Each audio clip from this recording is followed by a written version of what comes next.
রান্নাটা কি হচ্ছে আজকে? It's a surprise. It's a surprise. Yeah. Cheese pull sandwich naki? Mayo sandwich. Okay, it's Mayo a surprise. sandwich hole just mayo or bread. চিজও থাকবে। বেশ অনেক দিন বাদে রুষা আজকে আবার ব্রেকফাস্ট বানাচ্ছে। যদিও আমাদের আজকে খুব লেট মর্নিং শুরু হয়েছে, এটা লং উইকেন্ড চলছে আর আজকে রবিবার, কালকে সোমবারটাও ছুটি আছে। প্রচুর ঘুমিয়েছি আমরা। গতকাল দ্য ওয়েভ একটা মুভি দেখছিলাম, দেরি হয়েছে যথারীতি সিনেমা দেখে ঘুমাতে, তাই উঠতেও দেরি হয়েছে। রুষা আজকে একটা স্যান্ডউইচ বানাচ্ছে, যেটার ইনগ্রিডিয়েন্টস যদিও রেসিপি নেমটা সারপ্রাইজ, সেটাও পরে বলবে। সবই আনহেলদি জিনিসপত্রই আছে, চিজ, মেয়ো, ব্রেড, বিভিন্ন স্পাইসেস। তবে আশা করছি খেতে ভালো হবে। রুষা আগে একদিন নিজের জন্যই এই ব্রেকফাস্টটা বানিয়েছিল, দেখতে তো বেশ ভালোই লাগছিল, তাই ঠিকই করে রেখেছিলাম একদিন অবশ্যই খাবো। তো আজকে ভাবলাম লেজি একটা দিন চলছে, একটু পরে আবার স্নো প্রেডিকশনও আছে, শুরু করি স্যান্ডউইচ দিয়ে দিনটা আজকে। লাঞ্চের যদিও বিশেষ চাপ নেই, তাই একটু আস্তে আস্তে ধীর গতিতেই দিনটা চলবে। লাঞ্চ বানানো আছে। Good morning everyone, welcome back to the channel, welcome to simple thinking simple living. কেমন আছেন আপনারা? আশা করি সবাই খুব ভালো আছেন, সুস্থ আছেন। যা চিজ খাওয়াচ্ছিস তুই আজ আমাদের, মেও দিয়ে তারপরে আবার চিজ দিচ্ছ। আমি তো ভাবছিলাম যদিও আজকে বেল পেপার নেই, পিজা তো করা যাবে না। I could do it once. Bread pizza, right? Right now I'm adding parsley. খুব বেশি দিও না, খেতে ভালো লাগবে না। Is that enough? Now let's add some garlic powder. এইটা আমার এই উইন্টারের প্রজেক্ট। একটা ছবি শেয়ার করেছিলাম, একটা উলের টুপি আর মাফলার বানিয়েছি। যদিও রুষার মাথার থেকে ওটা একটু বড় হয়েছে, মানে আমার আর অরিত্রর ভালো ফিট করছে। রুষা বড় হয়ে গেলে ওটা আরো ভালোভাবে ফিট করবে, ওটা একটু লুজ হচ্ছে ওর। ওই টুপি আর মাফলারের এই শীতে বেশ ভালো ইউজ হচ্ছে। আগের বছরের প্রজেক্ট ছিল এটা, এরকম ব্রাউন কালারের বানিয়েছি। কোনো একদিন পরলে আপনাদের সাথে শেয়ার করে দেব। বেশ কয়েক ধরনের রঙের উল ছিল, তাই ভাবলাম একটা ব্ল্যাঙ্কেট বানাই। আপাতত ব্ল্যাঙ্কেট বানানো শুরু হয়েছে। ইচ্ছা আছে এই শীতে এই ব্ল্যাঙ্কেটটা শেষ করে ফেলার। এই শীতের মধ্যে এটা শেষ করে ফেললে পরের শীতে তো ব্যবহার করা যাবেই, আর এখানে তো খুব বেশি মাস গরম থাকে না, তাই এই একটা উলের ব্ল্যাঙ্কেট ভালোই লাগবে। এমনি সময় টিভি দেখতে গেলে বা সোফায় বসে বই পড়া বা অন্য কোনো কাজের সময় এই ব্ল্যাঙ্কেটটা ভালোই ইউজ হবে। তবে যা উল ছিল এটাই লাস্ট গোলা, এইবার উল কিনতে যেতে হবে। ইচ্ছা আছে এরকম বড় বড় কলম বানিয়ে এগুলোকে জয়েন করে দেব। আমি কুরুশের কাজ অত ভালো পারি না, তার থেকে কাটা দিয়ে আমার বুনতে বেশি সুবিধা হয়, তো ওই জন্য এই দিয়েই শুরু করেছি। একদম সোজা সেলাই করছি, খুবই মানে আলাদা কোনো ডিজাইন এইবার দিইনি। আর শেষ হলে আপনাদেরকে দেখাবো। আজকে লাঞ্চ বানানোই আছে, রুষা বানাচ্ছে ব্রেকফাস্ট, তাই ভাবলাম বসে বসে নিজের পছন্দের কাজটা একটু এগিয়ে নি। আর এটা এরকম ওপেন দিচ্ছ কেন? এরকম ওপেন দিতে হবে? আগে ওপেন দিই আমি। আগে কিছুক্ষণ ওপেন দাও, তারপরে এই চিজটা কি হচ্ছে? দ্যাটস ফাইন, আমি ধুয়ে দেবো। ওটা জাস্ট প্যানটা গরম আছে বলে। আর ইউ শিওর এরকম ওপেন দিতে হয়? তারপর ওই পিসটা আমি এই পিসটা এনে দেবো, তারপর এটা থাকবে, তারপর এই লাস্ট ফ্লিপিংটা করে নেব এই দুটো হাতে নিয়ে। আচ্ছা, তাহলে তোমার এই ইনগ্রেডিয়েন্টস এর কাজগুলো হয়ে গেছে। আর এইটা এরকম স্টিকের উপর রেখেছো কেন? বিকজ if তুমি স্ট্রেট রেখে দাও সগি হয়ে যায়। It's going to be crunchy. Oh, I learned something new from you. Then I'm going to That's nice. আমি একটা ভালো জিনিস শিখলাম। না, শেখার তো কোনো শেষ নেই। শুধু বড়দের থেকেই ছোটরা শেখে না, ছোটদের থেকেও বড়রা শেখে। এই টিপসটা কিন্তু আমার জানা ছিল না। এরকম ভাবে চপস্টিক বা দুটো স্টিকের ওপর স্যান্ডউইচটা রাখলে নিচের ব্রেডটা সগি হয় না। রুষা মনে হয় ইউটিউবেই কোনো ভিডিও থেকে এরকম দেখেছে। আমি একটা নতুন জিনিস শিখলাম, আপনাদেরকেও শিখিয়ে দিলাম। হয়তো আপনারাও জানেন এটা, তবে যারা জানেন না তাদের এই টিপসটা কাজে লেগে যাবে। যে কোনো স্যান্ডউইচ বা ব্রেড টোস্ট করার পর এরকম ভাবে স্টিকের ওপর রাখবেন, একটু ঠান্ডা হয়ে গেলে সার্ভ করবেন, তাহলে সগি হয় না। হয়ে গেছে? এবার একটু খেয়ে দেখি নাকি? দাও একটু খাই। কোনটা খাবে? যে কোনো একটা দাও। দারুন। বাবাকে দিয়ে আসছি।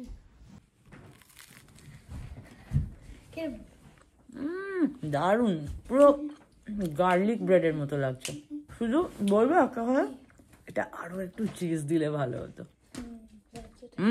সকাল সকাল একদম টেস্টি একটা ব্রেকফাস্ট খাচ্ছি, যদিও আমি আর অরিত্র এই জন্য অর্ধেক খাচ্ছি, রুষা একটা গোটা খাবে। খুব ভালো। গতকাল রাত্রিবেলা 2 কাপ বিউলির ডাল ভিজিয়ে রেখেছিলাম, খুব সামান্য জল দিয়ে বেটে নেব।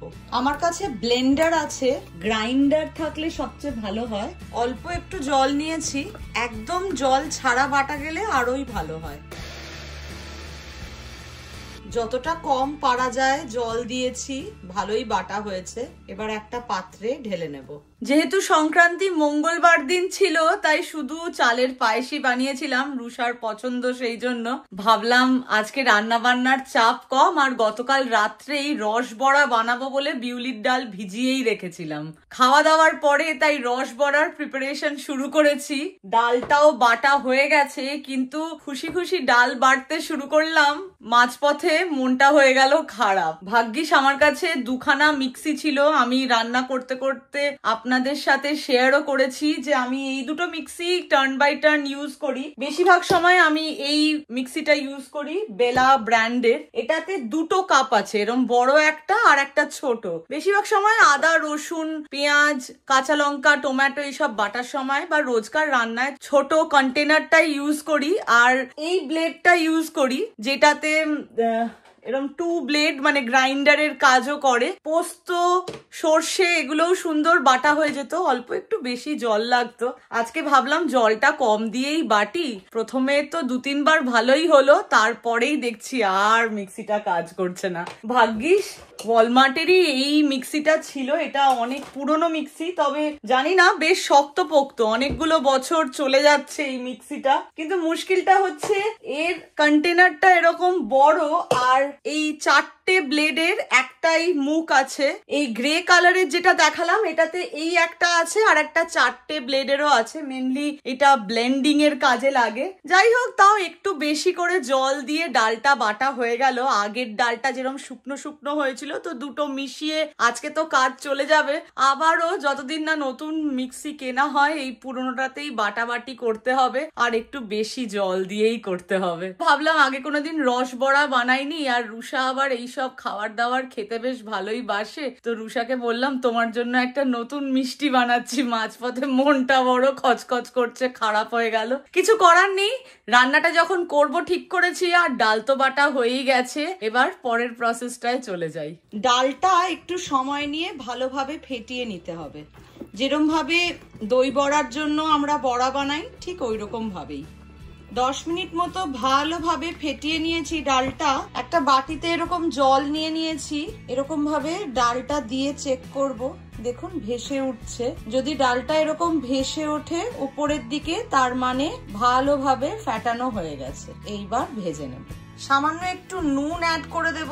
কয়েকটা মৌরি নিয়ে নিয়েছি, একটু ঘষে দিয়ে দিলাম, আবারও ভালোভাবে মিশিয়ে নিলাম। অনেকটা জল একটা পাত্রে নিয়ে ফুটতে বসিয়ে দিয়েছি, আর এদিকেও সাদা তেল গরম হতে বসিয়ে দিয়েছি। এদিকে বাইরে দারুণ সুন্দর স্নোফল শুরু হয়েছে, বেশ অনেকক্ষণই স্নোফল হচ্ছিল, এইবার আস্তে আস্তে চারিদিকটা সাদা হওয়া শুরু করেছে।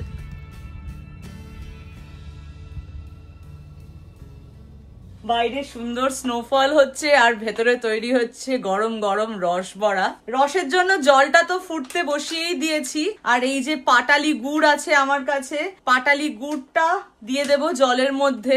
রসটা চিনি দিয়েও বানানো যায়, আমি পাটালি গুড় যেহেতু নিয়ে এসেছি, গুড় দিয়েই বানাচ্ছি। এরকম ভাবে টিফিন বক্সে গুড়টা ভেঙে রাখলাম, গুড়টা জাল দিতে শুরু করবে। এবার তেলটা মিডিয়াম ফ্লেমে গরম করে নিয়েছি, এবার একটা একটা করে বড়া দিয়ে দেব। অল্প একটু দিয়ে দেখলাম, খুব বেশি হাই ফ্লেমে ভাজলে বড়াগুলো উপর থেকে তো লাল হয়ে যাবে, ভিতর থেকে কাঁচা থাকবে, তাই মিডিয়াম ফ্লেমে বড়াগুলো ভেজে নেব। বড়াগুলো বেশ সুন্দর ফুলতে শুরু করেছে, তাই তেলের মধ্যে একদম ভরে ভরে দেওয়া যাবে না, কারণ বড়ার সাইজ গুলো বড় হয়ে ফুলে যাবে। আস্তে আস্তে উল্টে পাল্টে চারিদিকটা লাল করে ভেজে নেব। রস বড়াগুলো খুব সুন্দর গোল্ডেন কালার হয়ে গেছে, উল্টে পাল্টে ভেজে নিয়েছি। এইবার ভালোভাবে তেলটা ঝরিয়ে নিয়ে এইদিকে রসের মধ্যে দিয়ে দিলাম। গরম গরম রসে রস বড়াগুলো ভিজছে, আর এইদিকে সেকেন্ড ব্যাচ ভাজতে বসে বসিয়ে দিয়েছি, আর হয়তো দুবার ভাজতে হবে, তাহলেই হয়ে যাবে। দেখতে তো ভালোই লাগছে, আশা করি খেতেও ভালোই হবে। পিঠে বানালে খালি মনে হয় কলকাতায় থাকলে ভালো হতো। আমার বাবা বিভিন্ন ধরনের পিঠে খেতে খুব ভালোবাসে। রসবড়া বাবার খুবই প্রিয় একটা রেসিপি। আমি তো এই প্রথমবারই বানাচ্ছি, জানি না কবে যে কলকাতা যাব, কতদিন হয়ে গেছে বাড়ি যাওয়া হয়নি। কলকাতায় গেলে কত লিস্ট বানিয়ে নিয়ে যাই, এই বানাবো সেই বানাবো, সবকিছু তো আর বানিয়ে ওঠা হয় না। তবে ইচ্ছা আছে বাড়ির সকলকেই রসবড়া বানিয়ে খাওয়াবো, খুব একটা কঠিন নয়। সেকেন্ড ব্যাচটা প্রায় ভাজা হয়েই এসছে। এই ব্যাচটা রসে ফেলার আগে যেগুলো রসে ভিজছিল ওগুলো একটা পাত্রে তুলে রাখবো। এইগুলো একটা পাত্রে তুলে রাখছি কারণ গরম গরম ভাজা ব্যাচটা যদি রসে দিই আর এর ওপরে দিয়ে দিলে, যেহেতু এগুলো একদম নরম তুলতুলে, এগুলো ভেঙে যাওয়ার চান্স থাকে। তাই যেগুলো রসে 10 মিনিট মতো চুবেছে এগুলোকে আগে তুলে নিচ্ছি। রসে টইটম্বুর রসবড়া একদম রেডি। আর একটু রসে ভিজিয়ে নেব, তারপর ওই 1-1.5 ঘন্টা পর সার্ভ করব। 100% স্নোফল হচ্ছে, সমানে বরফ পড়েই চলেছে, চারিদিকটা ভালোভাবে সাদা তো হয়েই গেছে, বেশ অনেকটা বরফ জমছে আস্তে আস্তে। কেমন হয়েছে? একটা কেটে দেখা ভেতরটা, দেখি একটু। বাহ, ভালোই হয়েছে রে, ভালোই বরফ পড়েছে বল, গাছেও আটকাচ্ছে এবার।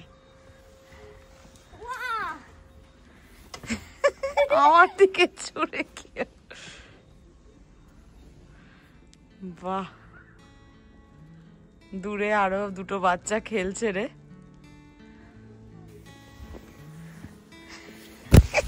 কি বাবা, ডু ইউ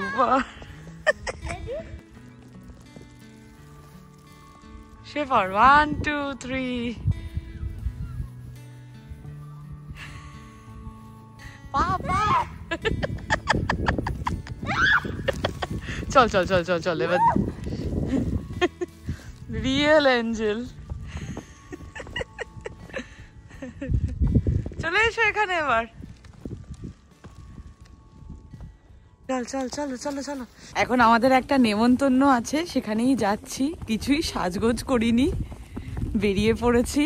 প্রচুর স্নো পড়েছে, বেশ অনেকটা স্নো পড়ছে, এখনো স্নো পড়ছে। তাই এখনো ক্লিনিং হয়নি রাস্তাঘাট, তাই আরোই ভালো লাগছে। রাস্তাঘাট যতক্ষণ না ক্লিন হয় চারিদিকটা খুব সুন্দর সাদা হয়ে থাকে, বেশ ভালো লাগে। চলো চলো চলো, বাহ কি ভালো লাগছে। চল চল চল চল চল চল চল।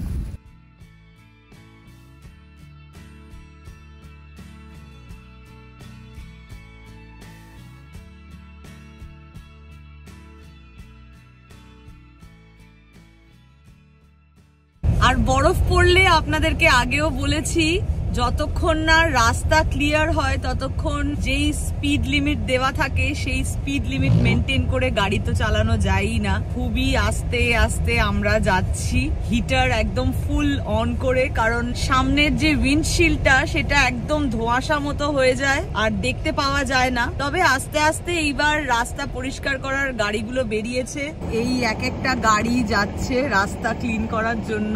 এখন বাজে 8:30, 9টার পর থেকে আশা করা যাচ্ছে রাস্তাগুলো ক্লিন হয়ে যাবে, কারণ বরফ পড়া মোটামুটি বন্ধই হয়ে গেছে। 7টা অবধি 100% স্নোফল ছিল। 4 to 8 ইঞ্চ স্নোফলের প্রেডিকশন আছে।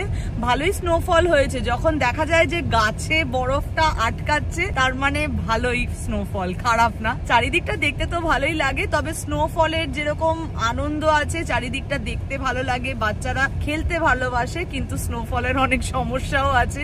এই যেরকম খুব ধীরে ধীরে গাড়ি চালাতে হয়, সর্দি কাশি লেগে যায়। মানে বাড়ির ভেতর থেকে বসে দেখতে তো ভালোই লাগে, কিন্তু বাড়ির বাইরে যারা বেরোয় তাদের অনেক সমস্যা।